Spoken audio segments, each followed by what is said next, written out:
Hi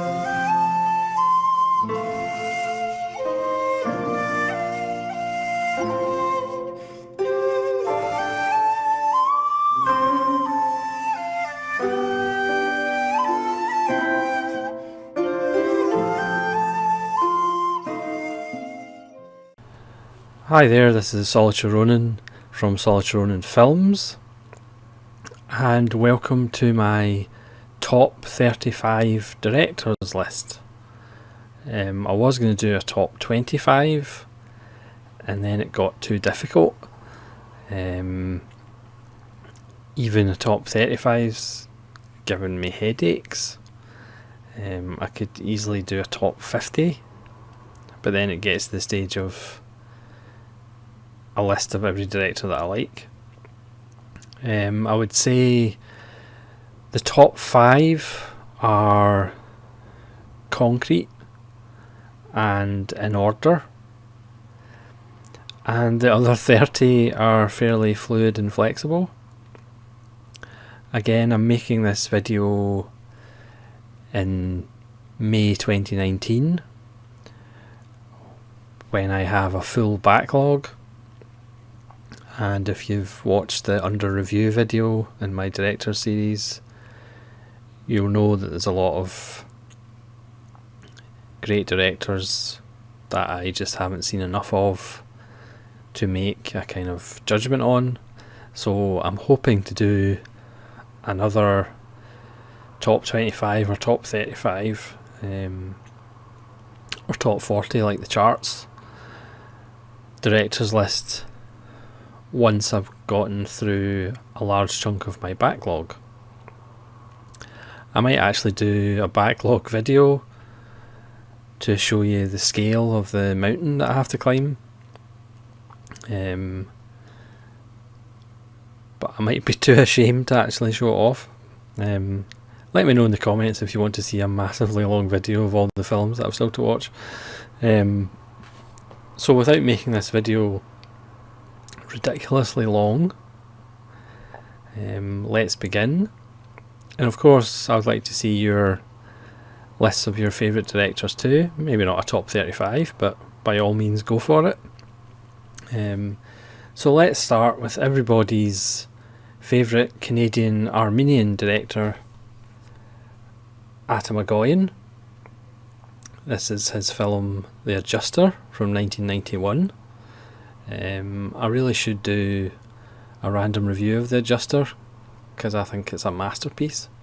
His earlier films are better. He seems to have developed into doing kind of genre films. Even though stuff like Remember, Christopher Plummer is a nice little film. He also did Devil's Knot about the child murders in Kentucky, was it? Whereas his earlier films like The Adjuster and Exotica and Family Viewing and Speaking Parts are more personal and more edgy. So that's number 35, Egoyan. Number 34 is everybody's favourite French misanthrope, Clouseau. This is his masterpiece, or one of his masterpieces, Le Diabolique. Again, probably the last 30 directors are a little bit interchangeable, depending which ones I've kind of seen recently. Clouseau films are, again, he's viewed as being a great misanthrope and misogynistic as well. But his films are really quite fantastic. Next on the list, 33, is Jacques Tourneur. A classic example of a director with limited budgets, but because of cinematography and editing and just knowing how to make a great film, made some of the best atmospheric films of the RKO period in the 30s and 40s. even up until the 50s.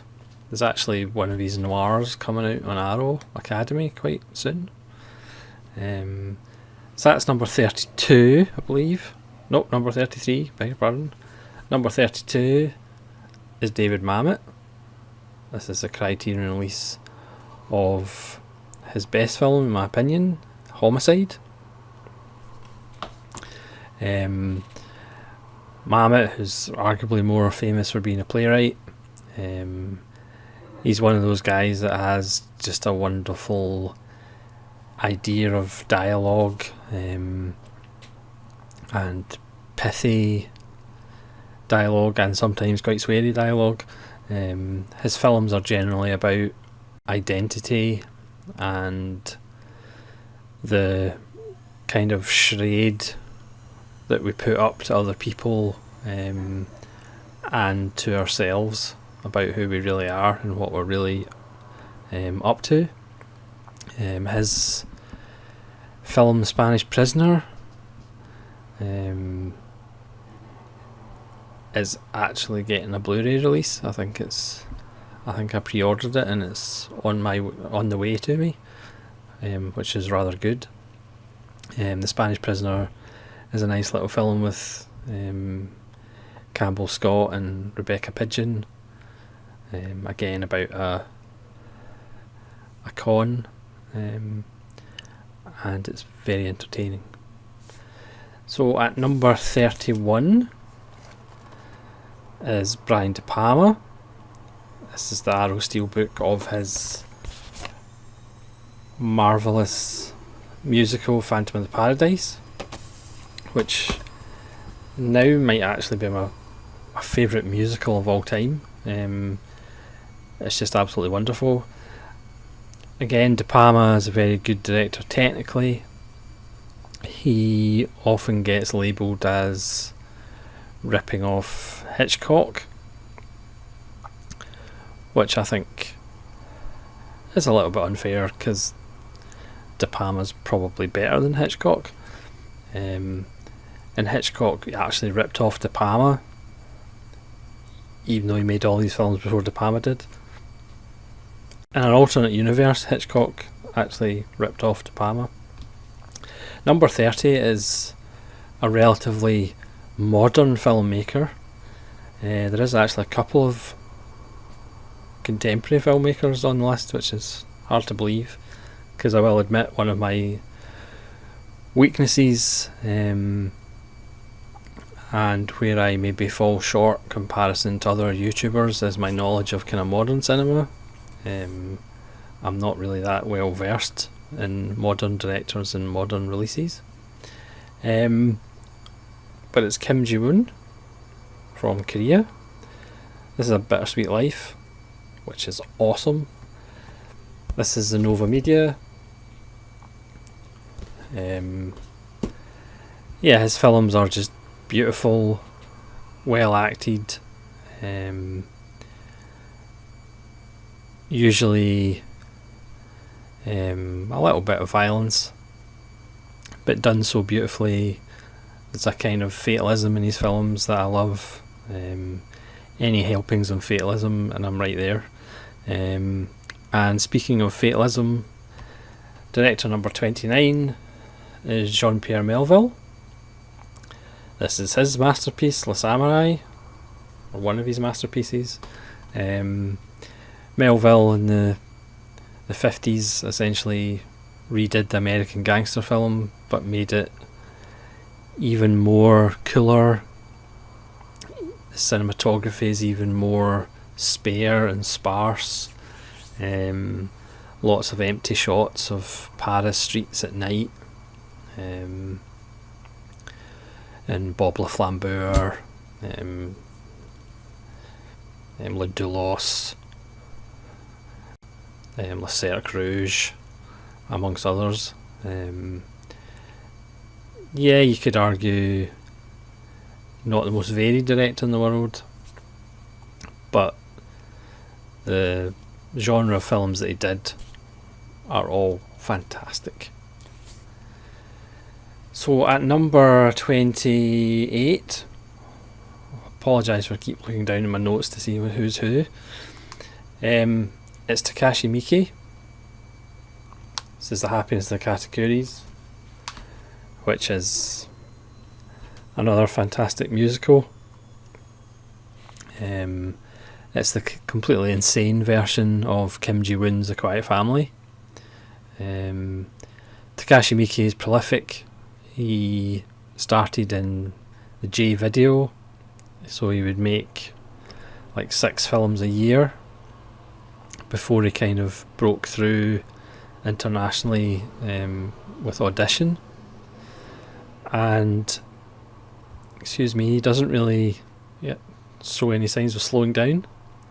You could argue his films aren't always great, his films don't always work, but he does generally show you something in one of his films that you've never seen before, which in today's day and age is actually quite rare and should actually be cherished. So next at number 27 is Giuseppe Tornatore. I've probably butchered his name, I apologise for any Italians watching. This is Blu-ray of Unknown Woman, which is a really nice little thriller. Obviously for me, my favourite of his films isn't Cinema Paradiso, it's The Legend of 1900, which I've done a random review of. I think it's just one of the best films of the last 20 years, and it's an absolute joy. If you haven't watched it, I would urge you to pick up a copy, preferably try and find the director's cut, which I think is on an Italian Blu-ray, which is like over 2.5 hours, but it's absolutely fantastic. Number 26 is Nicholas Ray. This is Johnny Guitar, one of the most unique westerns ever made. Obviously Nicholas Ray did Bigger Than Life and On Dangerous Ground, Rebel Without a Cause. He was always making films that flirted with the Hays Code and kind of found ways around the Hays Code, especially for example the last kind of scene in Bigger Than Life where it's the supposed happy ending, but James Mason has such a deranged smile on his face that you know it's not really going to be a happy ending. Nicholas Ray at 27. At 26. See, I'm going to lose my track of numbers. Number 25 is another contemporary director, shock horror, and it's Yorgos Lanthimos. This is his wonderful Lobster with Colin Farrell and Rachel Weisz. Obviously it had lots of success with The Favourite, his latest film, which was just released in Blu-ray in the UK. Lanthimos to me is the most exciting and interesting director probably to come out in the last 10-15 years. He's from Greece, and his first few films, Kineta, The Alps and Dogtooth, are very interesting little films. I would say The Alps is the best one out of his early ones. And then he made The Lobster, Killing of a Sacred Deer and The Favourite, which are 3 excellent films back to back to back. So it's going to be interesting with the success of The Favourite, what kind of direction he takes. Hopefully he's still going to stay his course of Lanthimosian films. Some people find his films a little bit cold. To me, he's almost a kind of, not successor to Kubrick, but there's a little bit of Kubrick in him. I suppose there's a little bit of Kubrick in all of us. But Lanthimos just has a unique way of shooting. He doesn't tell the actors anything as far as motivation. He just wants them to find the character themselves. So if they ask any questions, he doesn't answer them on set, which is kind of nice. So he's definitely going to be one to look out for in the future, because at the moment his career is going rather nicely. At number 24 is a director that is fairly unique, I would say. It's Alexandro Jodorowsky. This is Santa Sangre, which is probably his most narratively strong film. Jodorowsky, if you've never seen a Jodorowsky film, it's hard to describe. El Topo and The Holy Mountain are films literally to be seen to be believed. The Holy Mountain, for me, is an absolute masterpiece, and it has in its conclusion arguably the greatest statement on cinema itself, which is high praise. I'm gonna have to, well, I was gonna say I'm gonna have to do some random reviews on Jodorowsky films, but it's difficult because Jodorowsky is literally a director that you just have to watch his films. Somebody on YouTube talking a load of nonsense about them in no way is going to be able to convey what Jodorowsky films are. He's one of those directors that just grabs things from different mythos and different cultures and the occult and mysticism, and just kind of stirs it in a big pot, and hopefully you see what comes out. Yeah, if you've never seen a Jodorowsky film, apparently Arrow are going to release a box set this year, allegedly, which is very exciting. But there may be an issue with, there is some animal deaths in Jodorowsky's films, so I don't know how Arrow, because the BBFC still has like an issue with that. The UK version of The Grand Duel, the spaghetti western with Lee Van Cleef that was released in May, the UK version's cut because they've cut out a horse fall. It's uncut in the US version, so it's going to be interesting to see how Arrow Video are going to get around some scenes in El Topo and The Holy Mountain. I mean, Santa Sangre has an elephant funeral, which is quite moving, to be honest. So Jodorowsky's number 24. Number 23 is Robert Bresson, who is a French director, a very, very, very, very, very smart man, who, again, if you hadn't seen his films, they're quite hard to describe. He takes an idea and distills it down to only its bare essentials. So his films are generally short. There's no huge explanatory scenes or exposition scenes. Yeah, he certainly couldn't work in today's Hollywood, because exposition is nowhere to be found in Bresson films. Obviously, Ohazard Balthazar follows the life of a donkey as it's passed through owner. He did L'Argent, which is about the theft of money, which again follows that through its course. He did A Man Escaped, which is a very interesting prison film. He did a Joan of Arc film. He did a King Arthur film, amongst other things.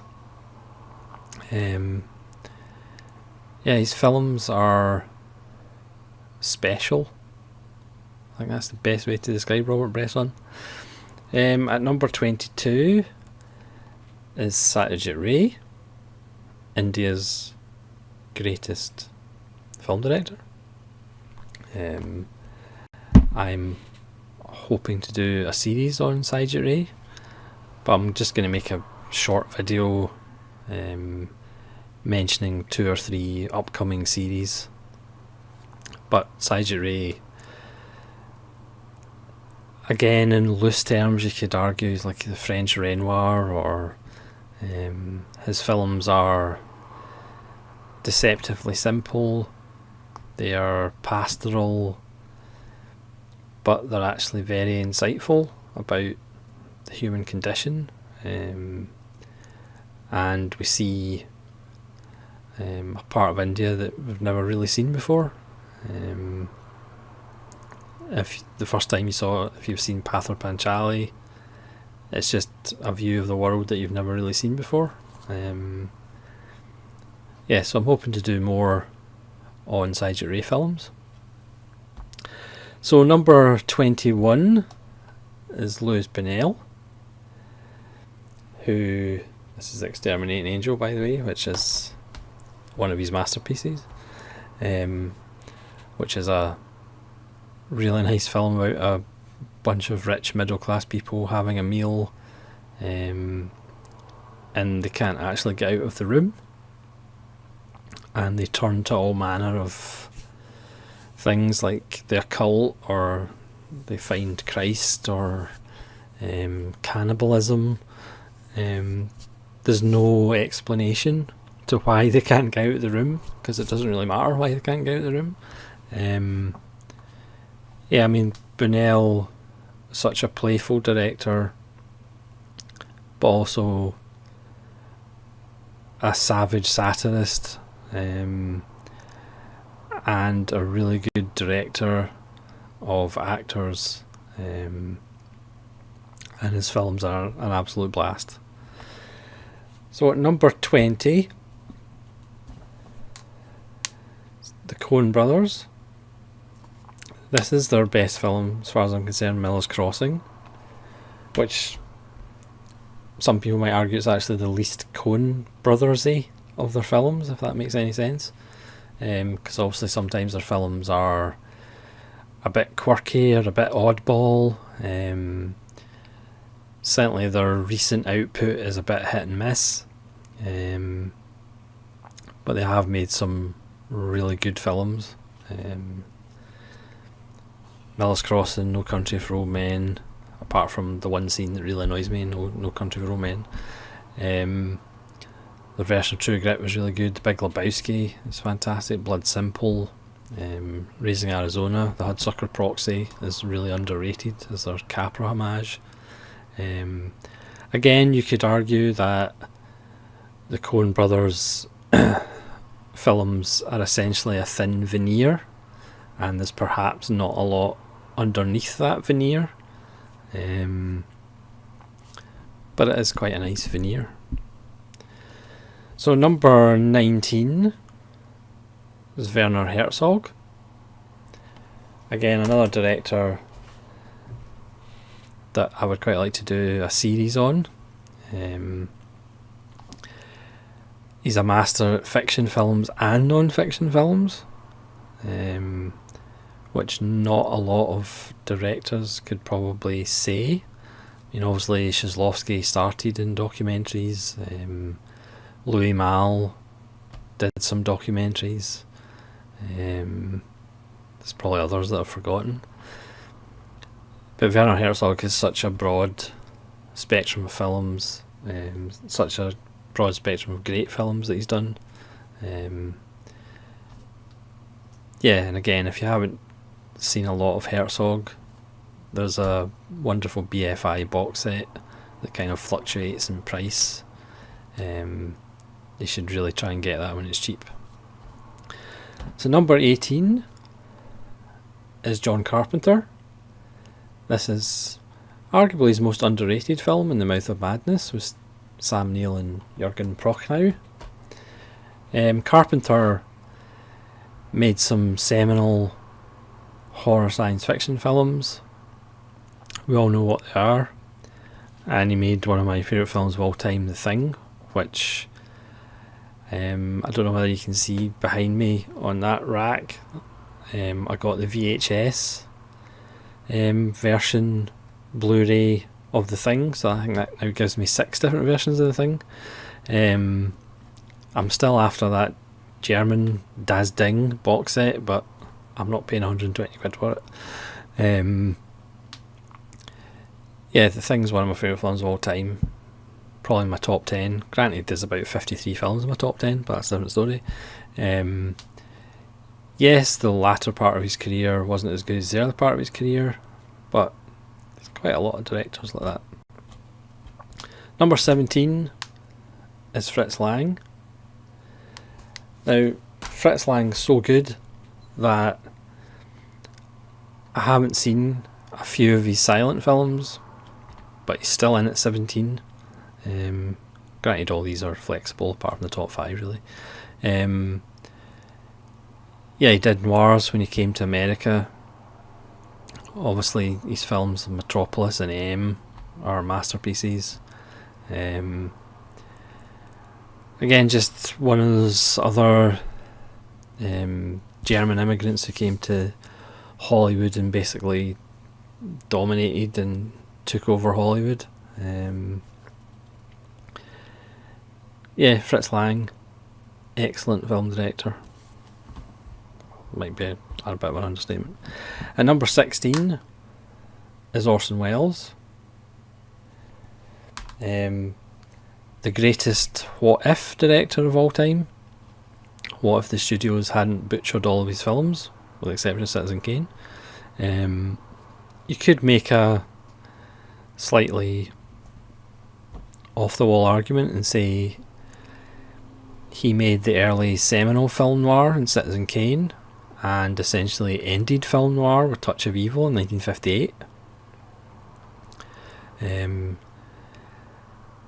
Technically a great director. Detractors have always said, well, it's the people like Greg Toland who taught him everything in Citizen Kane. But Orson Welles is just... I think he was a genius. I think genius is overused.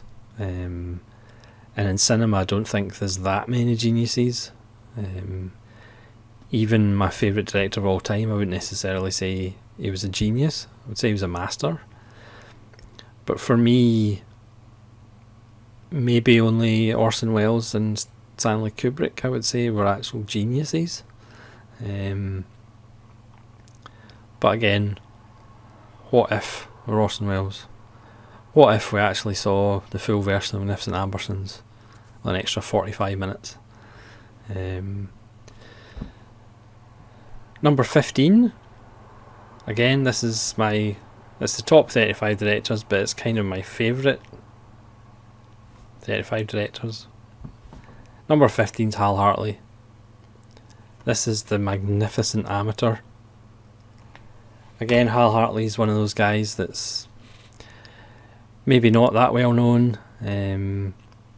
He was one of those independent guys in the late 80s, early 90s that started making small character-based films with just wonderfully witty, unique dialogue.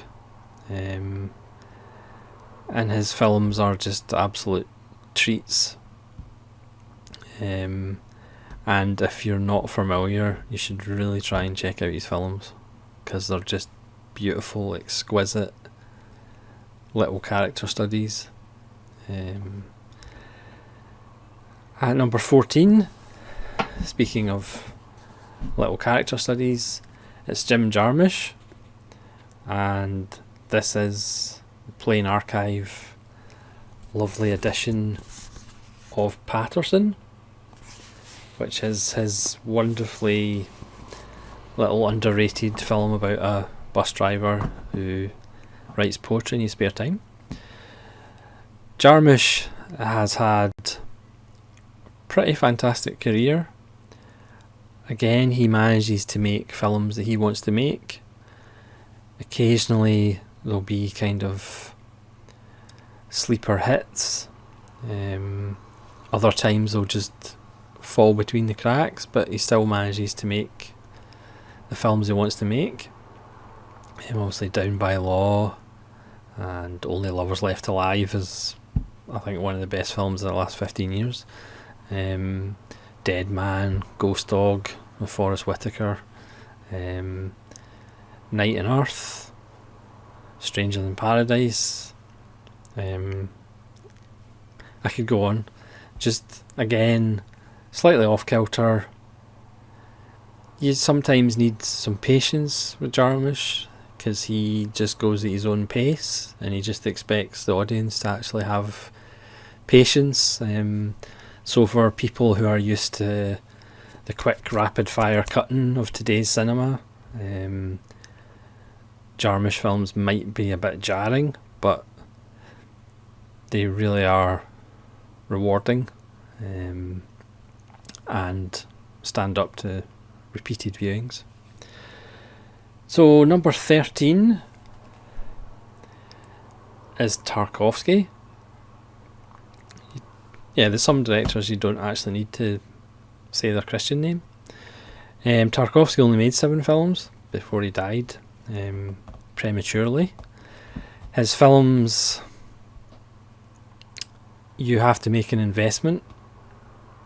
You have to make an investment of time and patience and probably a little bit of your soul. But if you do make those investments in Tarkovsky, his films are unbelievably rewarding. They're not films that personally, I would watch once a month or anything like that, but there's images from Tarkovsky films that once seen you just never forget. And you'll find, if you watch a Tarkovsky film, that in the weeks after you've watched it, you'll start having dreams involving images from his films. The view from the balloon at the start of Andrei Rublev looking down, running water from Stalker, in Nostalgia, the character carrying the candle across the dried out swimming pool,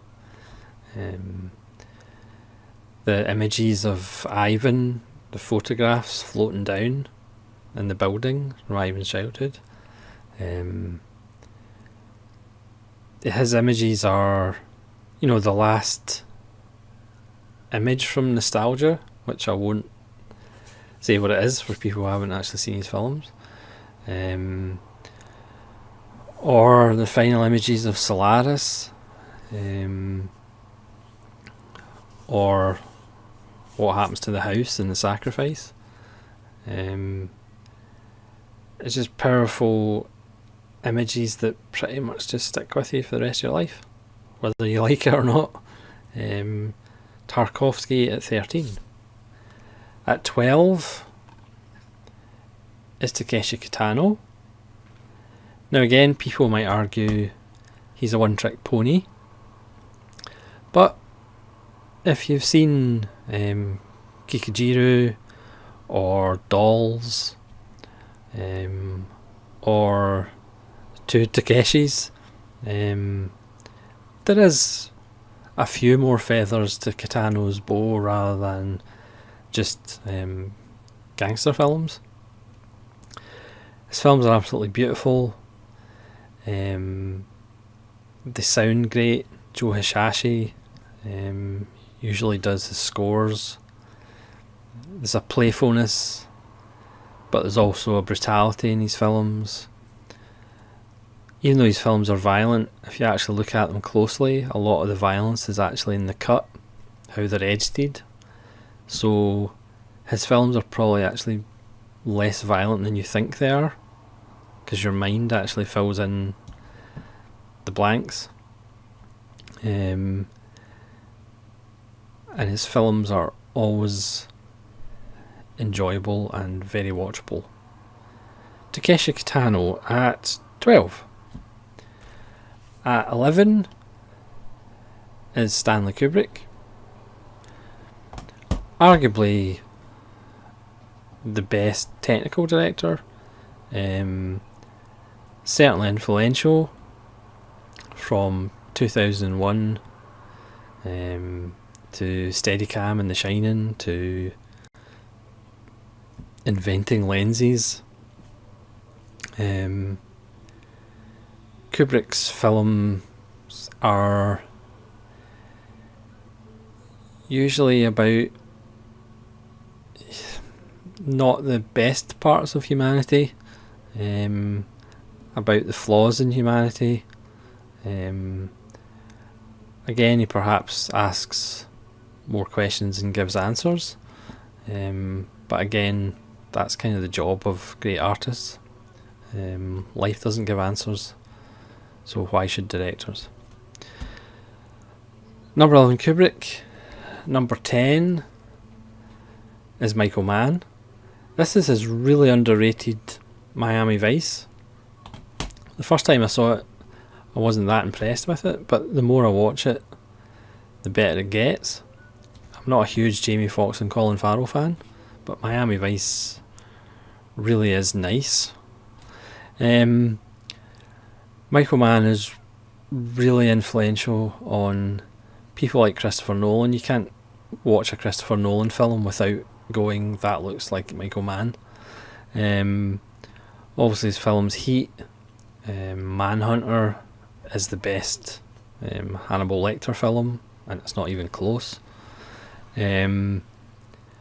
Thief is a brilliant film with James Caan. Last of the Mohicans is good old fashioned throwback fun. He has been quite quiet since the slightly disappointing Black Hat. I think he does have one in the works, but again, from a visual standpoint, his use of architecture, his use of locations, his use of music and score, again, he is one of the most influential filmmakers who doesn't get enough credit really for how Hollywood films look now. Heat is extremely influential, I think, on how films actually look 20 years later, because most kind of more cerebral action films, if there is such a thing in Hollywood now, owe a lot to Heat and the kind of Michael Mann look. Number 9 is Ingmar Bergman. Again, at some point I'm going to go through the huge box set, which is behind me.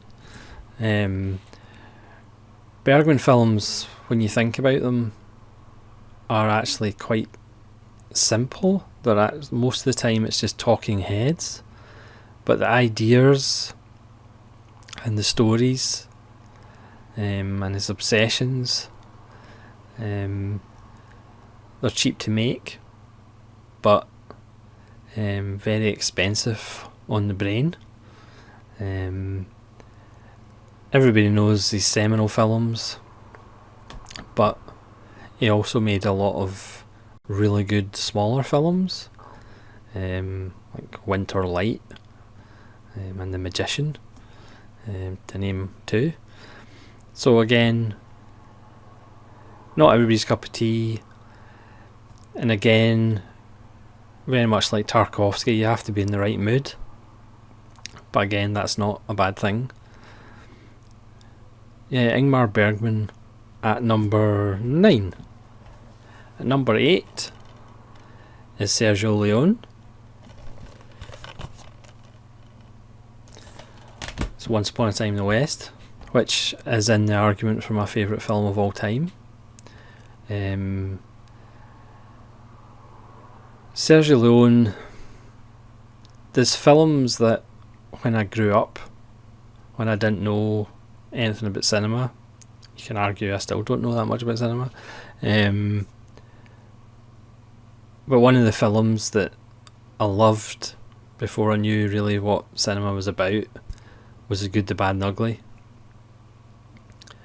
which really has never been bettered. There's been so many films with, you know, 3 characters or 2 characters after something, and they kind of cross paths, and they, you know, but nothing beats The Good, the Bad and Ugly with Eli Wallach, Levi Leaf and Clint Eastwood.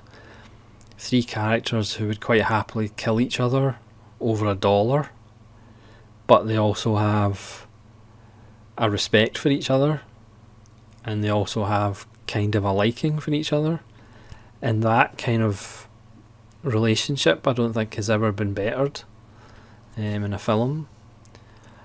Obviously you can't talk about Sergio Leone without Ennio Morricone, the greatest film composer of all time. I know Hollywood fans would say Bernard Herrmann or whatever, but they're wrong. It's Ennio Morricone. His unique soundtracks to Leone's imagery had a profound effect.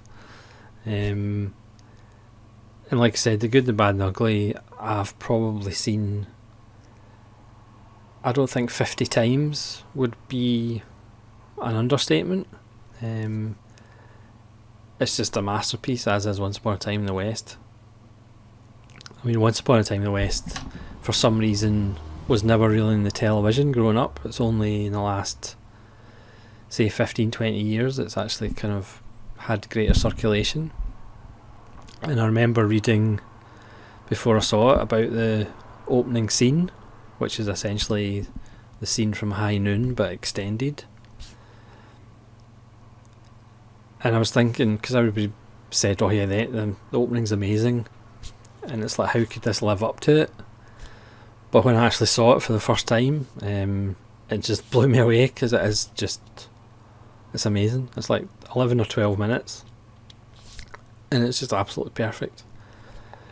Once Upon a Time in the West is the perfect example of a long film that feels short, and a certain Mr. Tarantino could learn from that. A long film should not feel its length. You know it's a great film when it feels a lot shorter than it actually is, rather than a film feeling like it's 3 hours even though it's only 2 hours. Yeah, Sergio Leone, again, another director who didn't make a lot of films, but it speaks to how great he was, that the lasting impact he's had. I mean, obviously the spaghetti western phenomenon, everybody wanted to be Sergio Leone, everybody wanted to make films like him. So you have people like Sergio Corbucci, who is a good solid director, but he's no Sergio Leone. Okay, where are we? Number 7 is David Cronenberg. This is Dead Ringers, which I think is his best film. Is it not about time Crash got a Blu-ray release, everybody? Cronenberg started in sci-fi horror, or somebody invented the term body horror for his Parasite murders and Rabid. And then he matured and did different genres, different films, Dead Ringers, Naked Lunch. He did a Stephen King adaptation, arguably the best Stephen King adaptation, The Dead Zone, Christopher Walken. He has done so many different things, but his films are always fascinating. Again, some of them aren't as successful as others, but again, he's another director who gets to do what he wants, which is fantastic. More of his films need Blu-ray treatment, like Crash and Spider, which is a really underrated film. with Ray Fiennes. Yeah, Cronenberg is such a smart guy. If you can find his films with commentaries on them, I would urge you to buy them. For such a smart guy, Cronenberg never puts it across that he is. He's just so engaging, and a lot of his films, a lot of his commentaries, actually tell you essentially how to make films. They're very informative, and I would recommend listening to Cronenberg commentaries. He's one of those directors, like Michael Mann, whose commentaries are amazing, and somebody who's coming up shortly. I just love director commentaries from directors who know what they're talking about. Yeah, Cronenberg, I still think he's actually underrated, bizarrely, because people kind of go, oh, he's the horror guy, and he's not really. Even his horror films were never actually about horror. They were about other things. So number 6 is another guy who I kind of put with Jodorowsky in the sense of he's fairly unique, and that's David Lynch. This is Blue Velvet, which is getting a Criterion release in the next few months. David Lynch is a guy who comes from a painting, sculpture-y background. He is maybe the only director that you genuinely feel is guided by a muse. He's guided by forces out with his control. I think he's a completely genuine person. Anytime I've heard any interviews, he seems like such a nice guy, but he knows what he wants. Sadly, since Inland Empire, he hasn't actually made any theatrical films, even though he did come back with a bang with the new Twin Peaks, which was a lot better than I thought it was going to be. I had fairly low expectations, but it really impressed me. David Lynch, I think if nobody's seen any David Lynch films, he kind of makes the ordinary seem extraordinary and the extraordinary seem ordinary, if that makes any sense. So, for example, in Blue Velvet, even Laura Dern's dad, the policeman, seems a little bit off, and he seems a little bit creepy. Yep, that's a human ear, alright. So he builds his worlds that even normal people are slightly off, so the abnormal people don't seem that abnormal. Well, apart from Dennis Hopper and Blue Velvet, because that's obviously fairly abnormal. Yeah, David Lynch, a sweetheart of a man, even though some of his films contain dark stuff. Right, so we're getting into the top 5, and for me, the top 5 is in order and fairly concrete, and it's going to take some effort by those under review directors to push their way into the top 5. They might do. I mean, again, when I watch a film I haven't seen before, I want that film to break into my imaginary top 125, which I'll do someday. You know, I want the next film that I watch to be great. So at number 5 is Billy Wilder.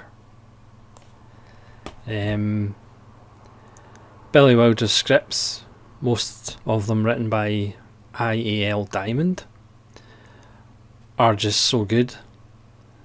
They're witty and acerbic, and in the case of, I think it's my favourite Billy Wilder, Ace in the Hole, just cynical and nasty and dark.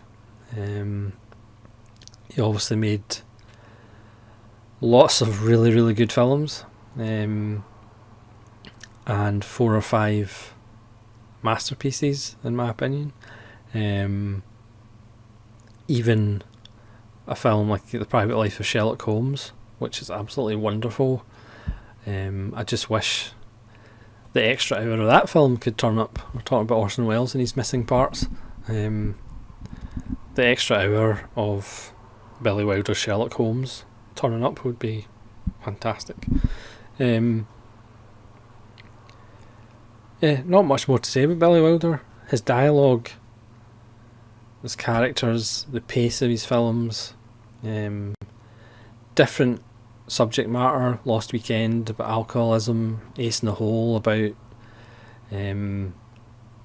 cynical newspaper people, mostly Sunset Boulevard about fading Hollywood, Fedora about fading Hollywood, Stalag 17, trying to make humour of prisoner of war camps.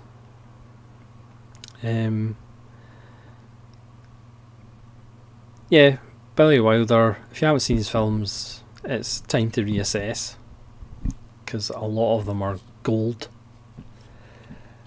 At number 4 is John Sayles. Few people might say John who. I'm going to get in my soapbox for a second here. John Sayles is the best American filmmaker of the last 40 years. Forget Scorsese and Spielberg and Christopher Nolan, or John Sayles not only is the best American director of the last 40 years, he is the best scriptwriter of the last 30-40 years. He can write for men, women, children, black, white, Asian, rich, poor. He just has a tremendous ear for dialogue. I mean, how many times in films do you hear dialogue that just jars? Or dialogue that you just go, no, that doesn't really sound great, or that's just too much profanity, or people don't talk like that. John Sayles just has an amazing ear for dialogue. He also edits his films beautifully. So why don't we know more about John Sayles? Well, most of his films aren't available on Blu-ray, and the ones that are, 8 Men Out, which is a beautiful little film about the 1919 Black Sox baseball scandal. Honey Dripper, which is a nice little film with Danny Glover about the birth of electric blues in the Deep South in the 50s. And Baby It's You, again set in the 60s, high school romantic comedy drama. They're not his best films, and for some reason his best films aren't available on Blu-ray. They're quite hard to get in DVD. I know there's rumours out there that Criterion might be releasing a couple of his films soon, but quite frankly I'll believe it when I see it. It's because John Sayles' films are usually socio-political. His films are generally leaning to the left. His films are intelligent, and they're not really about subjects that spring to mind for successful box office. Kind of his biggest success, if you like, was Lone Star, which he attributes to being, it was set in Texas, and lots of people go to the cinema in Texas, and it had a gun in it, because obviously guns are very popular in America, and in Hollywood. And of course, what did John Sayles do after the relative success of Lone Star? I think he was nominated for an Academy Award for his screenplay. He didn't win, I don't believe. He made Men with Guns, which is all in Spanish, and it's about a doctor in a nameless Central American country going into the jungle to find the student doctors that he sent out, and he finds they've all been murdered. By the way, which is a masterpiece, and you should check out Men with Guns from 1997. It's a masterpiece.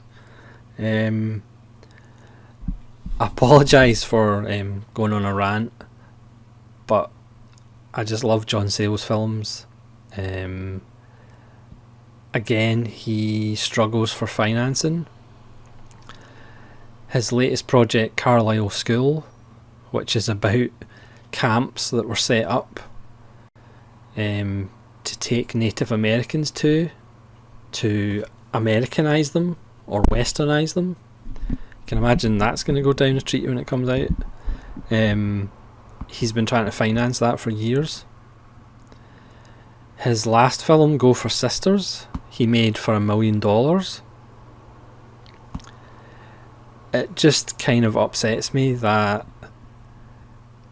when you consider the amount of money that's in Hollywood, the amount of money that Hollywood spends on advertising for films, that people like John Sayles and Tal Hartley and Jim Jarmusch and Abel Ferrara and countless other independent filmmakers who have intelligent things to say about not only America but the world and humanity in general, can't get their films made. For many reasons, I wish I could win the lottery, preferably a large amount of money in the lottery, because I would somehow try and track down John Sayles and Maggie Renzi, who's his partner and usually produces his films, and I would love to give them like $30 million or £30 million and say, do what you like with it,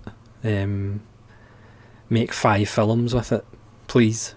So if any lottery people are listening, please help me win the lottery so I can give money to John Sayles. Okay, I'll get off my soapbox now. Back to regular programming. At number 3 is another director that I love, Krzysztof Kieslowski. This is the Criterion version of Blind Chance, which is one of his masterworks. Again, a director that died way too soon. He made arguably the greatest thing ever to be made for television, Decalogue, his 10-hour, 10-episode films about, loosely based on the Ten Commandments. He made Blind Chance and No End, Camera Buff, The Scar, after he did documentaries under communism in Poland. Then he made Double Life of Veronique, which is just a beautiful riddle of a film. And then he made the Three Colours trilogy, which is sublime and beautiful. And then unfortunately he died, which I believe was 1997. I could be wrong on that. So he's actually been dead for 22 years, which it doesn't seem that long ago. Anyway, not to get too depressed, but Kieslowski is, well, he's next level, as he was in my next level video. His imagery, his use of music. Zbigniew Preisner, another great film composer, did most of his latter work. Just a tremendous filmmaker and my third favourite. Number 2 is Michael Powell, in brackets Emmerich Pressburger, because without Pressburger, Michael Powell would have still been a great director, but Pressburger just made The Archers soar. What can you say about Michael Powell? Did so many different films, blew the competition out of the water, the greatest British filmmaker of all time, not David Lean, not Alfred Hitchcock, not Danny Boyle, sorry, Michael Powell. He made a film about nuns, he made operas, he made films about ballet, he made World War II propaganda films, he made films about bomb disposal experts, made films that Churchill wanted to ban. But again, Pressburg's scripts were way ahead of their time. Yes, they've aged a little bit as far as some of the parlance, but they've stood the test of time remarkably well. But unfortunately, Powell and Pressburger were ahead of their time, so they weren't perhaps as appreciated when they were actually making their films as they are now. They're revered now, quite rightly. When you consider in post-war Britain, people were making kitchen sink dramas, and Powell and Pressburger were making Technicolor masterpieces. It's amazing that it is amazing looking back that they were actually allowed to do it, because they were just so out there with what they were doing comparatively to everybody else. Michael Powell at number 2. So who's number 1? Who's my favourite director of all time? I don't think, well, anybody who's watched any videos on my channel, you might figure it out. It's Akira Kurosawa. The Governor, as I like to call him. The boss, the master. So many masterpieces in different types of films. Influence. Shot composition for me is the greatest in cinema history, and that's saying a lot. When you have guys like Kubrick and Leone and Welles, his use of the dynamic camera, obviously in his latter work like Kagemusha and Ran, it became a little bit more stately, not a lot of camera movement. Helped by two of the greatest actors of all time, Toshiro Mifune and Takashi Shimura.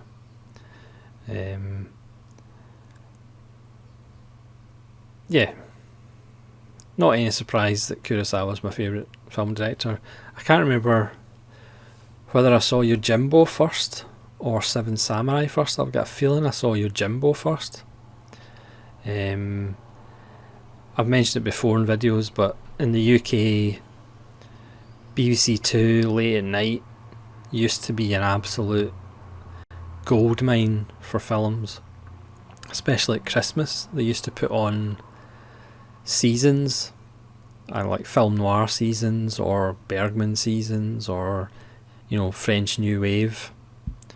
And I'm sure I saw Yojimbo late at night on BBC Two, and it absolutely blew me away. The framing, the tone, again the use of music,